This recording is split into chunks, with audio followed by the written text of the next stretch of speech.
नमस्कार मित्रांनो, शालार्थ पोर्टलची अत्यंत महत्त्वाची अपडेट, महत्त्वाची माहिती, महत्त्वाचं एक परिपत्रक आपण आजच्या या व्हिडिओमध्ये जाणून घेणार आहोत। तर थंबनेल बघून आपल्या लक्षात आलेलं असेल, जर आपलं एखादं थकीत वेतन काढायचं राहिलेलं असेल तर ते आता आपल्याला शालार्थ पोर्टलमधून काढता येणार आहे। तर तशा संदर्भात शासनाच्या शिक्षण विभागाकडून एक महत्त्वाचं परिपत्रक जारी झालेलं आहे आणि हे अतिशय महत्त्वाचं असणार आहे। तर नमस्कार, मी राज मेश्राम, मराठीशाळा.com या YouTube चॅनलवर पुन्हा एकदा आपलं सहर्ष स्वागत आहे। मित्रांनो, शालार्थ पोर्टलची अत्यंत महत्त्वाची अपडेट असणार आहे।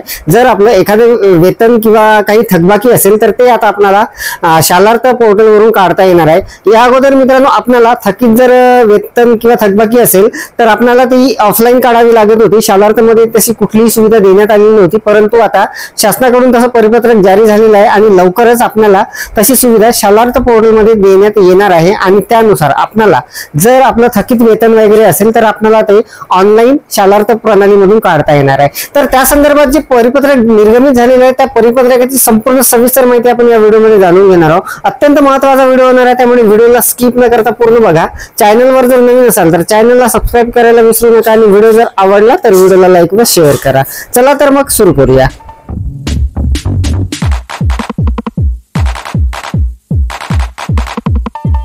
बघा, अत्यंत महत्त्वाचं हे परिपत्रक शासनाच्या शिक्षण विभागाकडून निर्गमित झालेलं आहे। बघा, महत्त्वाचे परिपत्रक असं लिहिलेलंच आहे आणि हे दिनांक 12/9/2024 ला निर्गमित झालेलं आहे। तर बघा, संपूर्ण सविस्तर माहिती आपण जाणून घेणार आहोत। प्रतिविभागीय शिक्षण उपसंचालक सर्व, शिक्षणाधिकारी प्राथमिक जिल्हा परिषद सर्व, अधीक्षक वेतन व भविष्य निर्वाह निधी पथक प्राथमिक सर्व। आणि विषय बघा, अत्यंत महत्त्वाचा विषय आहे, थकीत वेतन शालार्थ प्रणालीद्वारा ऑनलाईन सादर करण्याबाबत सन 2024-25।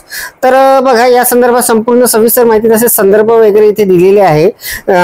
तर आपण सरळ महत्त्वाची माहिती यामध्ये बघणार आहोत। तर बघा, यामध्ये थकीत देयकाच्या प्रकारानुसार अपलोड करायच्या कागदपत्रांची यादी तपशील खालील प्रमाणे आहे। देयकाचा प्रकार, जसे पदोन्नतीचा असेल तर शिक्षणाधिकारी यांचा आदेश व लेखाधिकारी यांचे वेतन निश्चिती पडताळणी आदेश लागणार आहे। वेतनवाढीचा जर असेल थकबाकी तर मुख्याध्यापकाचा आदेश लागणार आहे। निवड श्रेणी बाबत असेल तर शिक्षणाधिकारी यांचा मान्यता आदेश लागणार आहे। वरिष्ठ वेतन श्रेणी बाबत असेल तर लेखाधिकारी यांचे वेतन निश्चिती पडताळणी आदेश क्रमांक व दिनांक लागणार आहे। त्यानंतर महागाई भत्त्याचा फरक थकबाकी असेल तर शासन निर्णय व मुख्याध्यापकाचे प्रमाणपत्र लागणार आहे।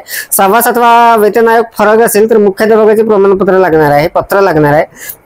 निलंबन किंवा बडतर्फ कालावधीतील जर फरक काढायचा असेल तर संस्था आदेश, देयक दुबार आरहित केले नसल्याबाबतचे मुख्याध्यापक यांचे हमीपत्र लागणार आहे।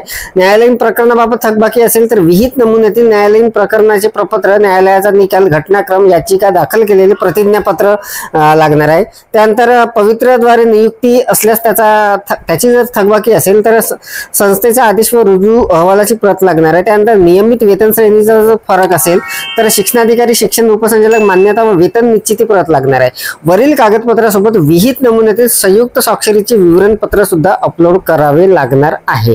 तर मित्रांनो, अत्यंत महत्त्वाची ही अपडेट असणार आहे। जर आपली काही थकबाकी असेल तर ती आता आपल्याला ऑनलाईन पद्धतीने काढता येणार आहे शालार्थ पोर्टलवरून। या अगोदर मित्रांनो, आतापर्यंत आपल्याला ती ऑफलाईन पद्धतीने काढावी लागत होती आणि तशी कुठलीही सुविधा शालार्थ पोर्टलमध्ये देण्यात आलेली नव्हती, परंतु आता ही महत्त्वाची सुविधा शालार्थ पोर्टलमध्ये देण्यात आलेली आहे। या सत्रासाठी जर आपलं काही थकबाकी असेल, वेतन थकबाकी, तर आपण शालार्थ पोर्टलमध्ये ते काढून घेऊ शकता आणि कशा पद्धतीने तिथे कोणकोणते कागदपत्र अपलोड करावे लागणार आहे ते सुद्धा माहिती यामध्ये दिलेली आहे। तर मित्रांनो बघा, शासनात सादर करण्यात येणारी 6 वर्षावरील कालावधी थकीत देयकाचा प्रस्ताव विवरणपत्र 3 मध्ये सादर करावे। प्रस्तावासोबत तपासणी सूचीनुसार सर्व आवश्यक कागदपत्रांची पडताळणी करून ऑनलाईन व ऑफलाईन पद्धतीने प्रस्ताव सादर करावा। DDO1 म्हणजे मुख्याध्यापक स्तरावरून थकीत वेतन देयके ऑनलाईन सादर करण्यासाठी दिनांक 25/9/2024 पर्यंत सुविधा उपलब्ध राहील।